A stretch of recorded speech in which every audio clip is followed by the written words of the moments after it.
LeBron, you've alluded to this a little bit before, but there's kind of a basketball shorthand that maybe Luka and you can understand about the way you see the game. There were a couple elements of that in that final stretch after they tied it at 91. What were you seeing kind of collectively together down the stretch there? Well, just trying to make the right plays at the right time. I think over that last 5.5 defensively, we buckled down, we got stops, and then we just wanted to execute. Obviously we're still, getting familiar about what, our late game package is, where we guys need to be, where we need to be able to execute and get great shots. And, we did that in that final stretch. LeBron, there's obviously a lot of anticipation for this game and this matchup. How did you feel that Luka handled the emotions tonight? As well as you can. Obviously, there's a lot of emotion that goes in when you give so much to a franchise and you sacrifice for a franchise, and you have that type of love and respect for the franchise. Throughout all the journeys. Went to the finals, all that stuff. And he's grown from being an 18, 19-year-old kid to now 25-year-old man and family and all that stuff. So you grow into a family with the franchise, and when you move on or they move on from you, it's very emotional. Obviously, it's very taxing, and it's probably a lot of things that was going on in his head that probably didn't even involve the game itself. So and with that said, I thought he handled it tremendously. LeBron, in the first quarter, the team showed a video honoring Anthony Davis's return, and I know maybe sometimes you're not locked in what's going on the video screen. And one, did you see it? And two, how did it hit you the way obviously the Lakers fans received him upon his return? No, I definitely saw it. I watched it from start to finish. We know what AD was to this franchise and what he did for this franchise from the moment we got him. To hosting the Larry O'Brien Trophy, to All-Star nods, to we won the in-season tournament, first inaugural in-season tournament, and many dominant nights. Not only in this building but also on the road as well. And obviously, our friendship goes without saying. One of my best friends, and it was great to see him get that recognition and him get that moment. LeBron, you had 16 points in the fourth quarter, but I think Dorian had 2. But there was a closeout in the corner, a Gortat screen that got Luka layup, and that poke away steal.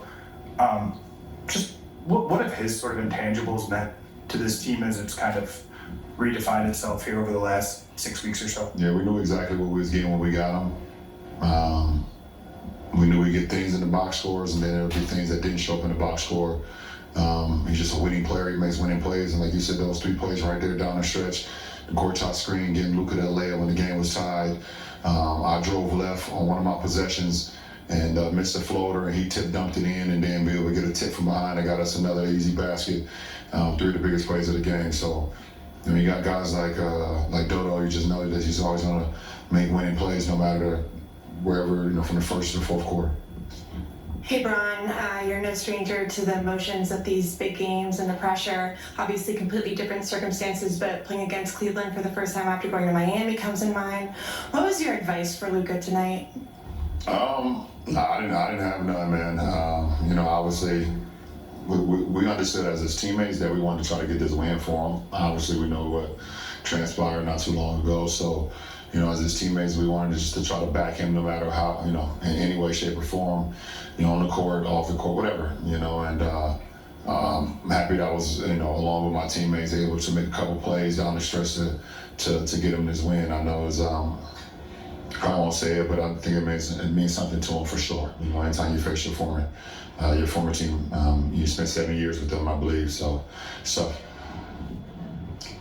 LeBron, JJ said that he feels like you're playing at an all-defensive level right now, and you guys have had the best defense in the NBA since mid-January. What's fueling that extra pep? Do you see yourself as a driver of that? Obviously, it's a collective thing, but I take that side of the floor very seriously. I take my matchups, very seriously every night, and to be able to, get stops in this league, it makes your offense that much better. But it's just individual pride for me. I kind of key in on my matchups. I key in on the pros and cons of what I guess what my guys want to do along with other guys, because it's a lot of switching that goes on in this league. You're different matchups, so try to read the scouting report along everybody and just make it tough. So yeah. LeBron, JJ mentioned that throughout the game at various points he didn't feel like you guys are most organized, but were able to find that organization offensively late. I guess what helped you guys find the offensive organization? I guess what's the process been like the past couple of weeks trying to, I guess, consistently find that process-wise? No, it did happen, and it was still early in the process, so it will happen. I mean, obviously the trade happened, and I think we had 2 games before the break. So. We had 2 games before the break, and then we had a week off. So that doesn't help the process of us, building that camaraderie and building the things that we want to do offensively. So it will come in every game, in every film session, every practice shoot around. We'll get an opportunity to be better and better. And I thought, in the last stretch when that game was tied, it showed what we're capable of. So we're gonna have to just build off of that. LeBron, so many times you talk about the process. What was it about the process that helped you this evening? Just staying even keel. No matter what's going on in the game, we know teams are going to come here and they're going to play well. And we knew they were going to play well. They didn't play as well as they would like to the other night versus Golden State, so we know we're going to get their best shot no matter who's in the lineup. So it's just about staying even keel, no matter if you're up 16 or you're down or you're tie game. How can you be the best you can be on that possession and then the possession going forward? And I thought we followed that process and it allowed us to win the game. Hey, Bron. Jake had said before the game how the great ones can block the noise out and overcome. Do you agree? And if you do, you're a great one. How do you do it? Yeah, I mean, it takes time. Jay is definitely right. But it takes time to be able to, go through experiences. I think the best teacher in life is experience. And, I guess when you first start off, you're not great. But that's your aspiration, that's your goal, and you want to become great. But you have to go through adverse moments. You have to go through things that you maybe haven't seen before. So when if that happens again, you know how to handle it and how to channel it. So Jake is definitely right in the sense of being able to block out the noise. You may see it, you may hear it, but you still have the ability to kind of keep it at bay and block it out and keep the main thing, and that's the job at hand. Until you want to let it go. So, but Jake he's awesome.